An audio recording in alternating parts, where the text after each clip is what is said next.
사도행전 22장 17절부터 한 절씩 교독하겠습니다.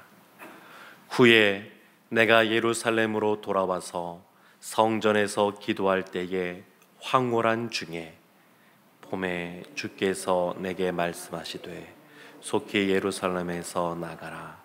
그들은 내가 내게 대하여 증언하는 말을 듣지 아니하리라 하시거늘 내가 말하기를 주님 내가 주를 믿는 사람들을 가두고 또 각 회당에서 때리고 또 주의 증인 스데반이 피를 흘릴 때에 내가 곁에 서서 찬성하고 그 죽이는 사람들의 옷을 지킨 줄 그들도 아나이다. 나더러 또 이르시되 떠나가라. 내가 너를 멀리 이방인에게로 보내리라 하셨느니라. 이 말하는 것까지 그들이 듣다가 소리질러 이르되 이러한 자는 세상에서 없애버리자 살려둘 자가 아니라 하여 떠들며 옷을 벗어 던지고 티끌을 공중에 날리니 천부장이 바울을 영내로 데려가라 명하고 그들이 무슨 일로 그에 대하여 떠드는지 알고자 하여 채찍질하며 신문하라 한데 가죽줄로 바울을 매니 바울이 곁에 서 있는 백부장더러 이르되 너희가 로마 시민 된 자를 죄도 정하지 아니하고 채찍질할 수 있느냐 하니 백부장이 듣고 가서 천부장에게 전하여 이르되 어찌하려 하느냐 이는 로마 시민이라 하니 천부장이 와서 바울에게 말하되 내가 로마 시민이냐 내게 말하라. 이르되 그러하다. 천부장이 대답하되 나는 돈을 많이 들여 이 시민권을 얻었노라. 바울이 이르되 나는 나면서부터라 하니 함께 보겠습니다. 신문하려던 사람들이 곧 그에게서 물러가고 천부장도 그가 로마 시민인 줄 알고 또 그 결박한 것 때문에 두려워하니라. 아멘. 사도 바울이 예루살렘에 가서 사람들에게 모함을 당해서 변론하는 이야기가 어제 이어서 계속 이어지고 있습니다. 근데 오늘 본문이 시작하는 17절 말씀을 보면 참 여러 가지를 생각하게 하는 그러한 표현들이 나오는데 17절 말씀이 이렇게 나옵니다. 후에 내가 예루살렘으로 돌아와서 성전에서 기도할 때에 사도 바울이 지금 다른 유대인들로부터 공격받는 내용이 무엇이었냐면 사도행전 21장 그 말씀에 성전에 이방인을 데리고 들어왔다 라고 유대인들이 생각하고 성전을 더럽히고 있다 이렇게 비난하면서 바울을 몰아세웠습니다. 근데 바울이 하는 말이 내가 성전에 예루살렘에 돌아와서 성전에서 기도하였다 이렇게 말하는 겁니다. 그러니까 내가 성전을 더럽힌 건 아니고 하나님이 우리에게 성전을 허락하셨는데 그 성전을 허락하신 보다 근본적인 이유 그 목적에 합당하게 내가 이 성전에서 있는다 이런 것들을 지금 나타내고 있습니다. 하나님의 집, 이 성전은 기도하는 집이라고 성경이 말하고 있는데 바울이 이곳에서 기도할 때였습니다. 근데 아주 놀라운 표현이 뭐냐면 흥미로운 표현이 뭐냐면 17절 끝에 이런 표현이 나옵니다. 성전에서 기도할 때에 황홀한 중에 사랑하는 성도 여러분 기도할 때 황홀한 경험들이 있으십니까? 성경의 이 표현들이 많이 나오진 않고 이곳에서와 더불어서 바울이 황홀한 중에 하늘에서 보자기가 내려와서 이것을 받아 먹으라 했던 그 환상이 기록되어 있습니다. 그때 보면 다 이 황홀한 중에 그런 일들이 벌어졌다 이렇게 말을 합니다. 하나님과 깊이 교제하며 나갈 때에 이러할 때가 있을 수 있습니다. 바울이 황홀한 중에 있을 때에 어떤 일이 벌어지냐면 18절 말씀에 이렇게 나옵니다. 봄에 주께서 내게 말씀하시되 속히 예루살렘에서 나가라. 예루살렘에서 나가라 라는 말씀을 듣습니다. 그리고 21절 보면 나더러 또 이르시되 떠다 가라. 내가 너를 멀리 이방인에게로 보내리라. 하나님이 이렇게 말씀하시는 겁니다. 다메섹으로 예수 믿는 사람을 박해하려고 잡으러 갔던 그 바울이 그 가는 길에 부활하신 예수님을 만납니다. 그리고 아나니아를 찾아가라 라는 이야기를 듣게 되고, 아나니아를 만나게 되어서 하나님이 이 사도 바울을 이방인의 사도로 삼으시고 보내신다라고 하는 하나님의 부르심, 하나님의 소명, 그 사명을 아나니아를 통해서 들었습니다. 바울의 그러한 소명과 사명을 아나니아를 통해서 들었는데, 그 이후에 예루살렘으로 돌아와서 성전에서 기도할 때에 한 번 더 하나님이 이제는 아나니아를 통해서가 아니라 직접 말씀하셨다는 겁니다. 예루살렘에서 있을 것이 아니라 속히 여기서 떠나서 이방인에게 멀리 떠나서 복음을 증거하라, 이런 말씀을 들었다는 겁니다. 사랑하는 성도 여러분, 하나님이 우리를 부르실 때에 한 번 말씀하실 때도 있지만 반복해서 말씀하실 때도 많습니다. 하나님이 주신 말씀이 직접적으로 나에게 하나님의 세미한 성령의 음성을 통해서 알려주실 때도 있지만, 또 성경 말씀을 읽을 때, 또 들을 때, 말씀을 묵상할 때 하나님께서 또 나에게 어떤 환경을 통해서 말씀하실 수도 있습니다. 근데 바울은 이 부르심이 분명했던 사람입니다. 그래서 간접적으로 아나니아를 통해서 듣기도 했고, 또 직접적으로 주님으로부터 기도 중에, 황홀한 중에 이러한 부르심을 받기도 했습니다.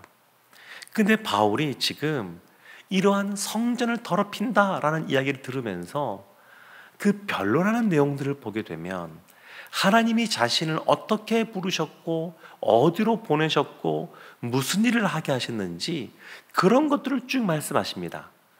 그러면서 그 소명에 대해서 말하면서 스데반의 순교 사건, 스데반이 죽는데 앞장섰던 자신의 이야기를 그 사이에 집어넣습니다. 그래서 바울의 일생, 그가 주님의 부르심 받는 그날까지 이 사명을 놓고 이 부르심 속에서 표대를 향하여 끝까지 달려가는데, 그 근간에 스데반의 이 순교 사건이 깊이 자리 잡고 있다는 것을 오늘 본문을 통해서 우리가 알 수가 있습니다. 그래서 보면 19절, 20절 말씀에 스데반에 대해서 이제 말하고 있는데, 20절 말씀을 보겠습니다. 또 주의 증인 스데반이 피를 흘릴 때에 내가 곁에 서서 찬성하고 그 죽이는 사람들의 옷을 지킨 줄 그들도 아나이다. 여기서 찬성하고, 이 뜻은 사실은 이 바울이 주도하고 그런 의미로 해석할 수도 있습니다. 그러니까 바울이 이 스데반의 이 때리고 또 죽게 하는 일 가운데 본인이 앞장섰다라는 것을 말하면서 자신의 부르심은 이방인에게 있다, 이것을 말합니다. 그리고 아주 묘하게도 이제 바울이 마치 스데반 같은 상황에 놓여지게 됩니다. 그 말씀이 22절 말씀이 이렇게 나옵니다. 이 말하는 것까지 그들이 듣다가 소리 질러 이르되 이러한 자는 세상에서 없애버리자, 살려둘 자가 아니라 하여 떠들며 옷을 벗어던지고 티끌을 공중에 날리니. 지금 바울이 겪고 있는 이러한 상황, 마치 스데반이 순교할 당시의 모습과 겹쳐집니다. 스데반이 순교할 때에도 이런 모습이었을 겁니다. 사람들이 소란을 일으키고 떠들고 이대로 둘 수 없다고 말하고 죽여야 된다고 말하고 실제로 그렇게 행하는 모습이 그 스데반 순교하는 그 시간에 일어났는데, 지금 바울이 그런 일을 겪고 있습니다. 그래서 바울은 자신의 그 소명과 이 사명 가운데 이 스데반의 순교 사건과 이것이 겹쳐 있다라고 하는 것을 아마 깊이 마음속에 새겼던 것 같습니다. 그리고 본인도 스데반이 순교했던 것처럼 마지막 순교하는 그 순간까지 주님이 있으라는 곳에서 하나님께서 하라는 것을 하며 일생을 보내게 됩니다. 사랑하는 성도 여러분, 바울은 어쩌면 이 예루살렘에 머무는 것이 더 좋았을지도 모르겠습니다. 처음에 부르심 받고 예루살렘으로 돌아왔을 때에 하나님이 속히 예루살렘에서 나가라 이렇게 말씀하신 거 보면 조금 더 머물러 있기를 원했었던 것 같습니다. 근데 하나님이 떠나게 하시는 거죠. 하나님께서 우리에게 소명을 주시는데 우리를 부르신 그 부르심 속에 우리가 있고 싶어하는 곳에 있지 못하고 떠나게 하실 때들이 있습니다. 그냥 지금 있는 곳, 내 형제들이 있는 곳, 같은 문화권에 있는 사람들, 이것이 편하고 좋을 수 있는데 근데 떠나게 하시는 거죠. 떠나는 것 자체가 굉장히 도전이 되고 어려움이 될 수도 있는데 떠나게 하실 때가 있습니다. 이제 부흥회도 예정되어 있고 또 가을에는 순에서 전도하는 행복축제도 예정되어 있습니다. 그런 것이 계획되어져 있습니다. 근데 편안하게 있으면 좋을 텐데 성경은 계속해서 우리에게 증인된 삶을 살라고 말합니다. 멈춰서 있지 말고 하나님의 전신갑주를 입고 영적으로 무장하여서 이 어둠의 세력에 있는 그 사람들을 다시 빛의 자녀가 될 수 있도록 우리를 보내시는 내용들이 참 많이 나옵니다. 그러니까 우리가 원해서 있는 이곳이 아니라, 이곳이 너무 좋은데 하나님은 그곳이 아니라 너가 감당해야 될 사명이 있는 곳은 이곳이 아니니 떠나라 이렇게 말씀하시기도 합니다. 바울은 그 하나님의 부름을 받은 이후에 늘 자신의 소명과 사명을 늘 생각하며 살았습니다. 그래서 바울이 자신의 어떠한 학식이나 여러 가지 시민권자인 거나 이런 것들을 내세우는 사람이 아닌데, 오늘 말씀 보면 자신이 로마 시민권자라고 하는 것을 드러냅니다.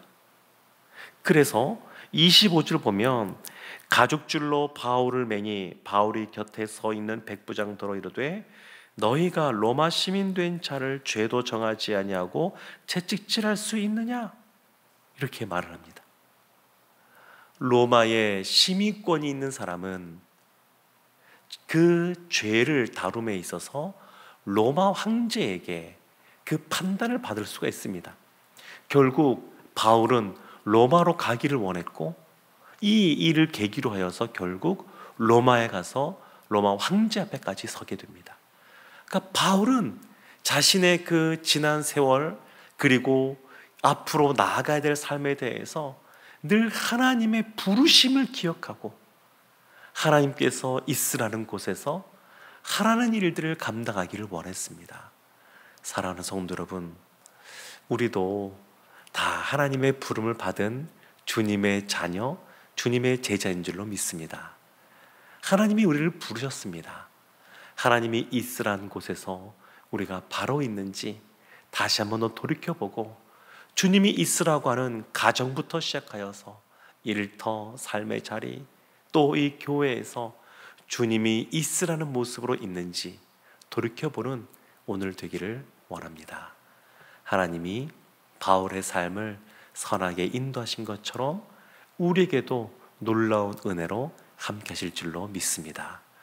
하나님과 동행하며 하나님의 은혜 가운데 거하는 한 날 되시기를 주님의 이름으로 축원합니다. 아멘.